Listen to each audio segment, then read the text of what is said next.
Dan pemirsa, di penutupan perdagangan di sesi kedua hari ini, indeks harga saham gabungan akhirnya ditutup di zona merah, melemah tipis di 0,03%. Di menit-menit terakhir jelang penutupan, IHSG sempat memberikan perlawanan, sempat bergerak di zona hijau, namun tidak bertahan di posisi penutupan sehingga ditutup melemah di 8.271,767.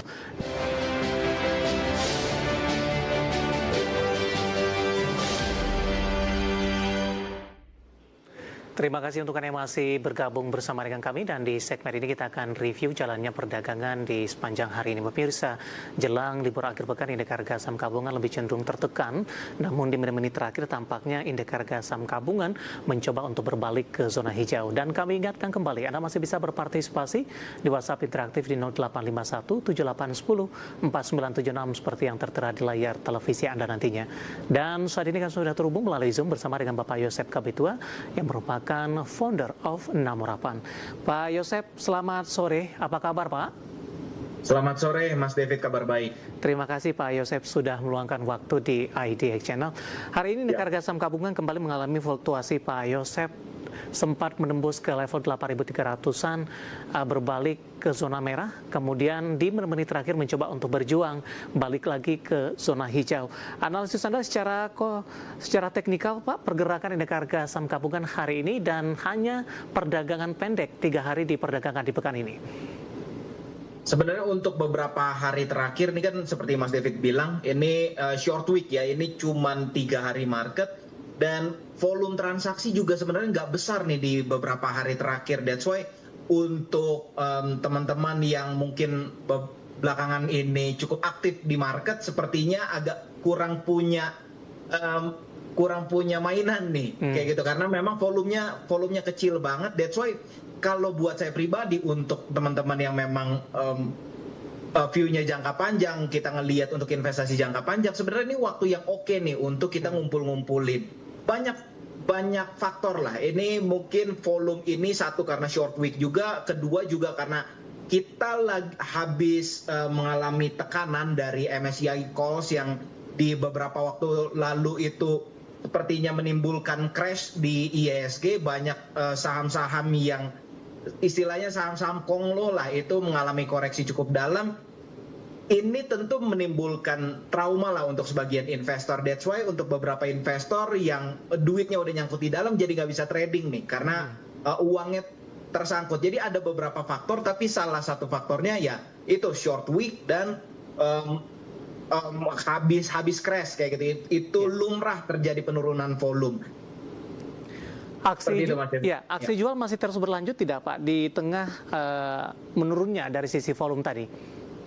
Kalau aksi jual dari investor asing sebenarnya untuk sektor perbankan, untuk big banks, agenda dari investor asing sebenarnya masih konsisten. Ini masih terus dijual, tapi ada beberapa, baik itu grup atau baik itu sektor yang memang sepertinya terjadi rotasi lah.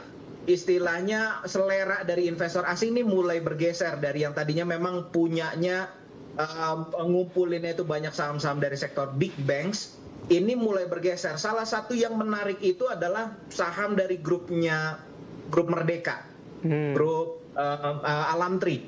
Itu di tengah crash yang terjadi kemarin, ini salah satu grup terlepas dari komoditas apapun yang mereka jalankan di usahanya mereka, ini semuanya diakumulasi sama investor asing. Saya nggak tahu alasan investor asing melakukan akumulasi apa. Mungkin mereka tahu informasi yang kita nggak tahu, tapi yang jelas action yang mereka lakukan adalah mereka ngumpulin saham-saham dari grupnya Merdeka ini, grupnya Adaro, Alamtri.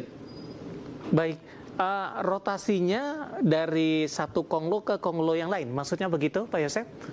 Iya, bisa jadi seperti itu karena kalau untuk trading jangka pendek, ya kita jujur aja Mas David, ini yang mendatangkan volume besar dalam beberapa waktu terakhir ini kan sebenarnya saham-saham yang memberikan volatilitas tinggi kan. Ini istilahnya ngasih orang makan dalam jangka pendek nih, volatilitas tinggi, orang yang bisa trading itu bisa menikmati atau bisa memanfaatkan momentum itu. Saham-saham dari grup konglomerasi yang lain itu sepertinya lagi kempes, lagi nggak istilahnya lagi nggak bermain, sehingga uang-uangnya ini mulai mengerucut ke saham-saham yang lagi bergerak yang mana nih, yang lagi rame yang mana.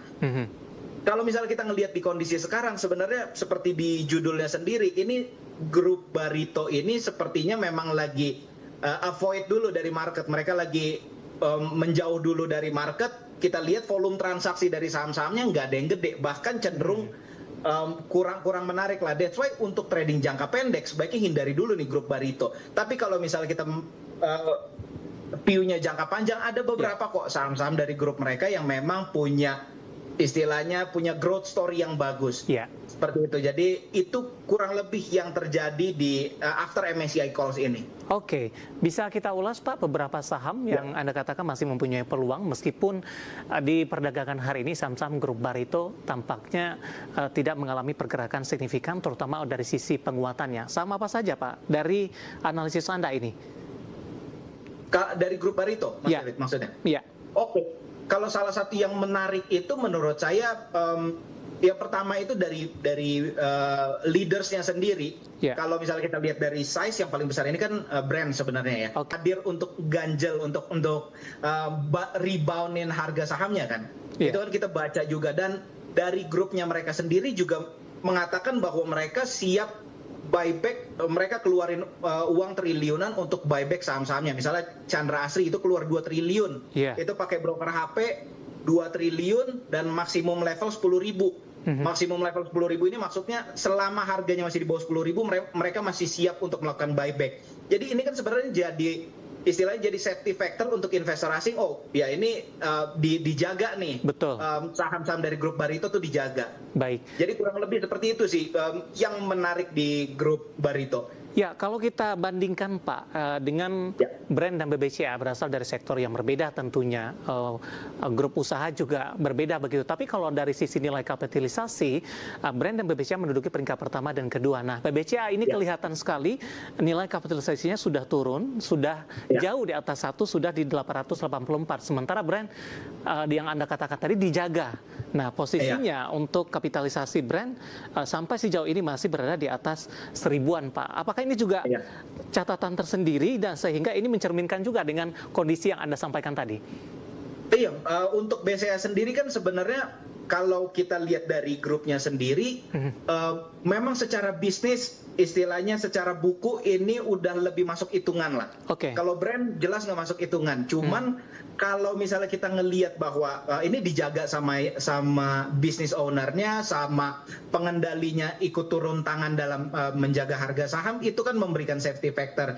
Jadi untuk BCA sendiri, saya ya istilahnya no offense, saya nggak ada komen soal untuk bisnisnya sendiri. Bisnisnya bagus, running good as well.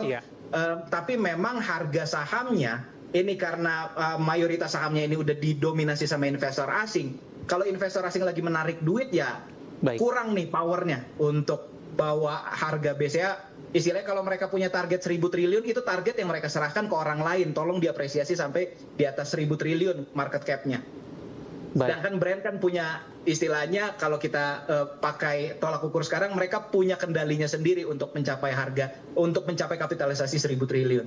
Baik, jangan juga diikuti oleh aksi buyback tadi yang Anda katakan dan juga beberapa dana jumbo yang disediakan untuk melakukan buyback. Pak Yosef, kita hold kembali Pak, saya akan coba sampaikan terlebih dahulu update penutupan perdagangan di sesi kedua hari ini dan juga beberapa informasi grafis yang berhasil dihimpun oleh tim redaksi kami. Dan pemirsa, di penutupan perdagangan di sesi kedua hari ini, indeks harga saham gabungan akhirnya ditutup di zona merah, melemah tipis di 0,03%. Di menit-menit terakhir jelang penutupan, IHSG sempat memberikan perlawanan, sempat bergerak di zona hijau namun tidak bertahan di posisi penutupan sehingga ditutup melemah di 8.271.767. Dibuka di zona hijau pada pagi tadi di 8.300, sempat melakukan penguatan signifikan hingga ke 8.328 intraday tertinggi, namun level ini tidak mampu dipertahankan. Langsung saja kita ke grafis yang pertama, pemirsa. Kita akan coba lihat posisi penutupan beberapa indeks lainnya di penutupan sesi kedua hari ini. Seperti MNC 36, Jakarta Islamic Index, dan juga ada LQ45. MNC 36 ditutup menguat di 0,36%, Jakarta Islamic Index melemah di 0,79%, dan LQ45 menguat di 0,12%. Kita akan coba lihat grafis selanjutnya, rotasi pergerakan sektoral pemirsa. Infrastruktur memimpin penguatan di 0,92%, keuangan juga menguat di 0,54%, konsumsi primer melemah di 1,53%, transportasi dan logistik melemah di 1,06%. Grafis selanjutnya saham-saham yang hari ini penghuni deretan top gainers, ada Zata, kemudian BBRI, Energi, kemudian juga ada Bell, ditutup di 163, 3840, 1660 dan 224. Grafis selanjutnya saham-saham yang hari ini melemah di 855 dan PTRO dari grup Prayogo Pangestu ditutup melemah di 7075. Updatean penutupan perdagangan di sesi kedua hari ini dan semoga bisa menjadi referensi untuk Anda terutama dalam menghadapi perdagangan di minggu depan.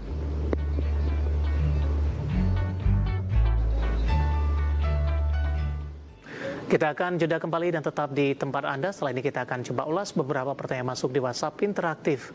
Kami akan segera kembali.